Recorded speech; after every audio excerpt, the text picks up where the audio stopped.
Olá, família Jefa! Vamos a mais um estudo e o tema escolhido é do Evangelho de Nosso Senhor Jesus Cristo, escrito por Mateus. Está lá no capítulo 7. E é o finalzinho do Sermão do Monte. Para quem não sabe, o Sermão do Monte ou Sermão da Montanha, ele não se limita às bem-aventuranças. É muito mais coisas a se estudar. Então, eu vou tomar a liberdade de ler o trechinho que eu trouxe aqui da minha Bíblia. E para quem não tem uma Bíblia ou esteja desejando comprar uma, vai aqui a minha recomendação, a Bíblia de Jerusalém. De todas as traduções, essa daqui é uma das melhores. Então, de Jesus, lá no tema Os Verdadeiros Discípulos. Nem todo aquele que me diz Senhor, Senhor, entrará no reino dos céus, mas sim aquele que pratica a vontade de meu Pai que está nos céus. Muitos me dirão naquele dia, Senhor, Senhor, não foi em teu nome que profetizamos e em teu nome que expulsamos demônios e em teu nome que fizemos muitos milagres? Então eu lhes declararei, nunca vos conheci, apartai-vos de mim, vós que praticai a iniquidade. Assim, todo aquele que ouve essas palavras e as põe em prática será comparado ao homem sensato que construiu sua casa sobre a rocha. Caiu a chuva, vieram as enxurradas, sopraram os ventos e deram contra aquela casa, mas ela não caiu, pois estava alicerçada na rocha. Por outro lado, todo aquele que ouve essas minhas palavras, mas não as pratica, será comparado ao homem insensato que construiu sua casa sobre a areia. Caiu a chuva, vieram as enxurradas, sopraram os ventos e deram contra aquela casa. E ela desmoronou. E foi grande a sua ruína. Então a gente vai começar a analisar o iniciozinho desse texto, quando Jesus fala, né?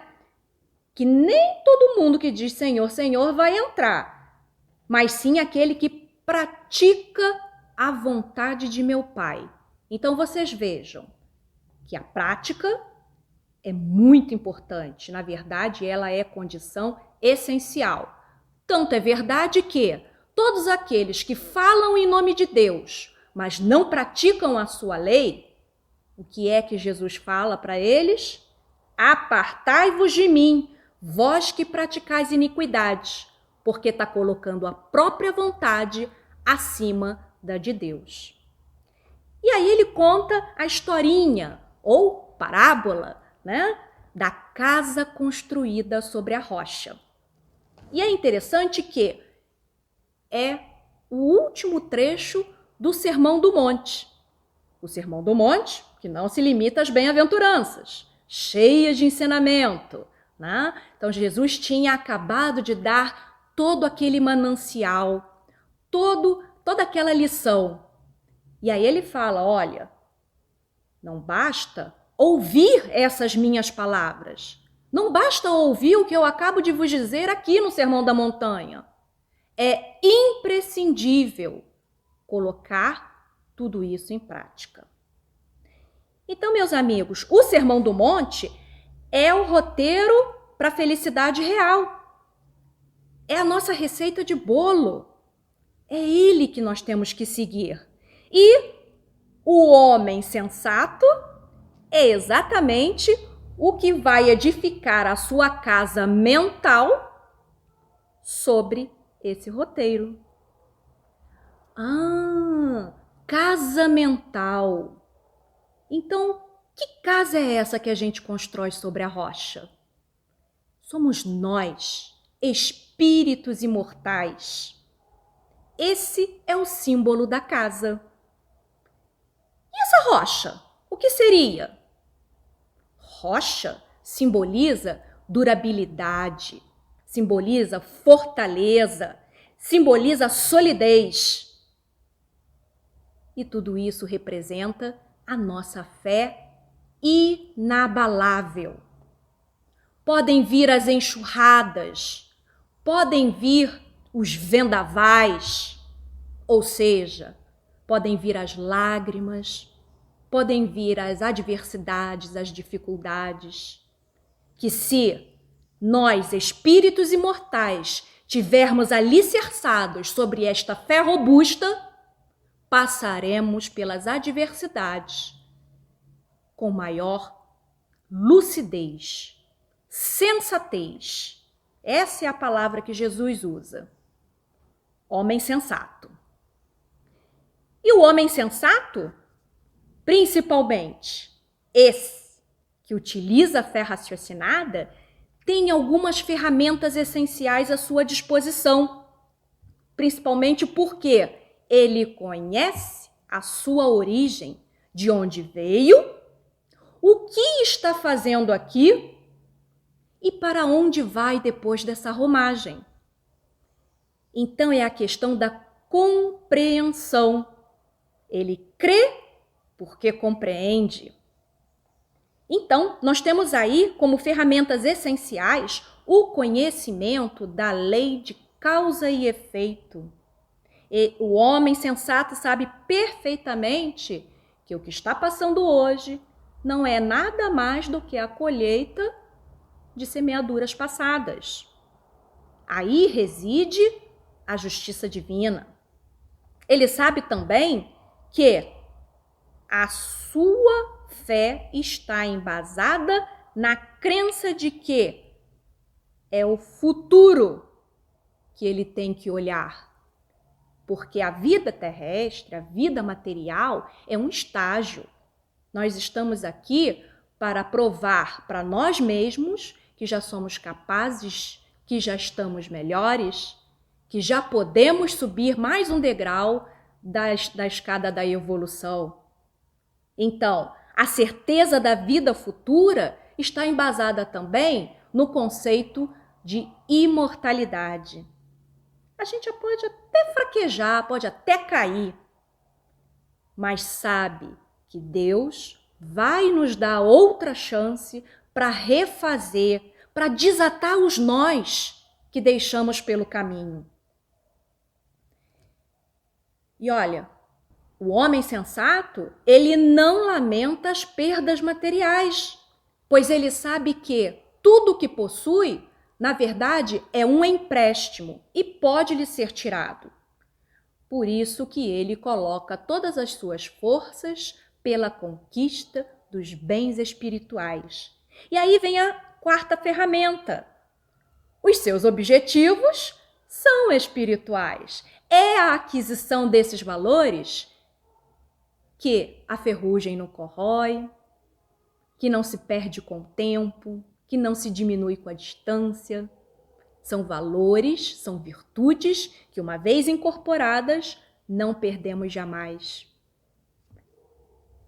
E são coisas que nós construímos na prática diária, num exercício constante, errando e aprendendo, refazendo, voltando ao ponto inicial, porque, como eu já disse, todas as chances nos serão dadas. Então, meus amigos, o homem sensato, ele sim chora, mas não se desespera. Sim, ele pode se lamentar pela perda de algo, não apenas de bens materiais, pode ser também bens morais. Uma saúde que se abala por uma doença inesperada, por exemplo. A gente pode ficar baqueado quando recebe uma notícia dessa. Então, lamentar é uma coisa, porém, se revoltar é outra. E o homem sensato não faz isso, porque ele sabe que é apenas um meio, uma passagem, uma prova. Porque a verdadeira vida está na pátria espiritual. E é essa que ele está construindo no aqui e agora. Agora, o homem insensato que constrói a sua casa mental sobre a areia das ilusões materiais, quando perde tudo, vai ao verdadeiro desespero, porque a sua fé não está alicerçada na rocha. Ele não compreende os mecanismos educativos da vida e se rebela. Muitos chegam ao limite de tirar a própria vida, porque não conseguem lidar com as frustrações. Muitos se tornam párias, ficam sem forças para lutar, entram para os vícios, para os crimes e se complicam, porque falta-lhes esta fé para dar sustentação no momento da dificuldade. Quando vem a chuva, quando vem a enxurrada, quando os ventos açoitam. Só que Jesus, meus amigos, vai muito além. Dentro do ouvir e do praticar, ele nos chama à responsabilidade do exemplo. Por quê? Podemos ser exemplos bons ou não. Se nossa fé está alicerçada na razão, no conhecimento, no entendimento das coisas futuras, de que somos espíritos imortais, na infinita misericórdia de Deus, assim como a sua justiça, vamos passar pelas dificuldades e certamente sairemos fortalecidos. Nota 10 na prova. Talvez um 9, um 8.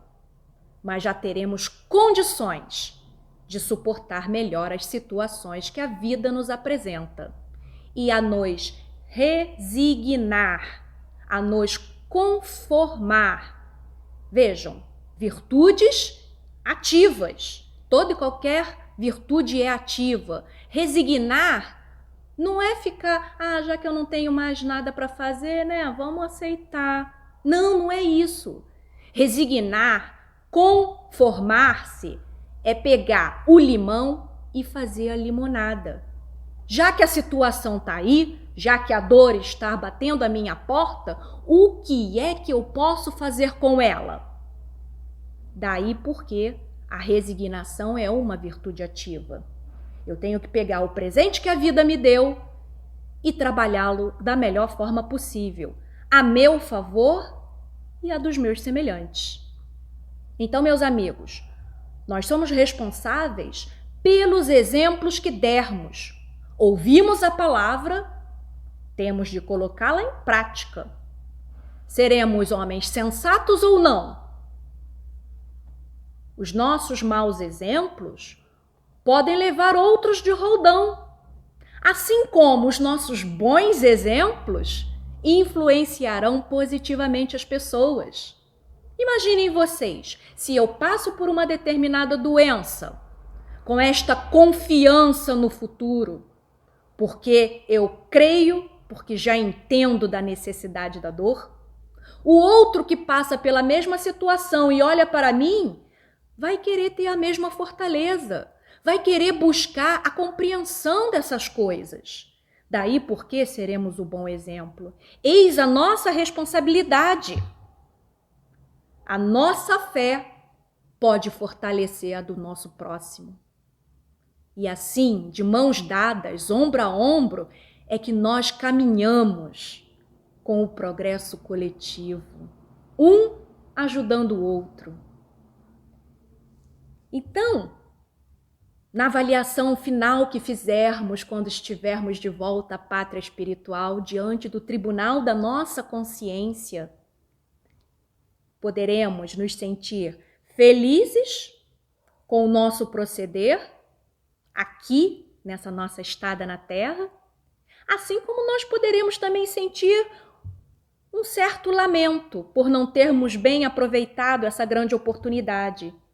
E é aí, nessa avaliação, que seremos considerados grandes ou pequenos diante de Jesus, porque ele, com a sua autoridade moral, nos ensinava pelo exemplo. E é aí que a gente vai ver onde acertamos, onde erramos, para podermos voltar e exemplificar melhor, trabalhando pela nossa melhora e pela ajuda do próximo. Kardec também nos fala sobre a casa edificada sobre a rocha no capítulo 18 do nosso Evangelho segundo o Espiritismo. E vejam, ele fala aqui que o importante, eu vou ler porque é bem importante essa parte, né? Quando Jesus responde àqueles que ouviram a palavra, mas não a praticam. Não sei quem sois, afastai-vos de mim, vós que cometeis iniquidades, vós que desmentis com os atos o que dizeis com os lábios, que caluniais o vosso próximo, que explorais as viúvas e cometeis adultério.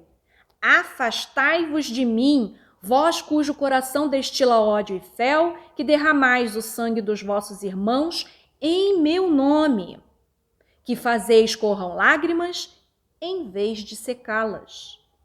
Para vós haverá prantos e ranger de dentes, porquanto o reino de Deus é para os que são brandos, humildes e caridosos.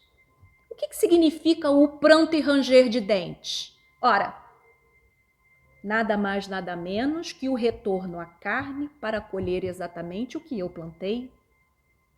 Pois bem, se desejamos colher o amor, que comecemos no aqui e agora a semeá-lo para conosco e para com o nosso próximo. É um trabalho de formiguinha, porque ninguém dorme imperfeito e acorda santo. Mas é um trabalho que precisa ser feito. E o tempo urge. Todos nós estamos ouvindo sobre a tal transição planetária. Sim, estamos passando por este momento em que o nosso planeta de provas e expiações será alçado na progressão dos planetas a mundo regenerado. Portanto, o tempo urge sim. Quem não se adequar à vibração do planeta de regeneração será convidado a ir para outro de provas e expiações. Eis o momento de fortalecermos a nossa fé, de construirmos a nossa casa mental sobre esse alicerce poderoso, inabalável. Porque é a ferramenta que dispomos, especialmente nós espíritas, a quem muito foi dado, para que enfrentemos com dignidade as dificuldades da vida. O convite de Jesus foi feito há mais de 2000 anos. O Sermão do Monte, esse roteiro fiel para a felicidade, está à nossa disposição. Mateus, capítulo 5 a 7. Ouçamos a palavra, mas, acima de tudo, a coloquemos em prática. Que Jesus, meus irmãos, possa guiar os seus passos, possa estar convosco diante das dificuldades, fortalecendo e dando a coragem necessária para o enfrentamento do testemunho.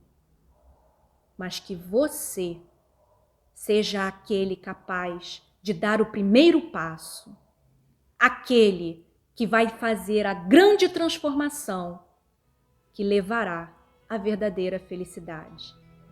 Ajuda não lhe faltará. Pedi e obtereis. Que a sua fé seja tão firme quanto uma rocha. Paz e bem.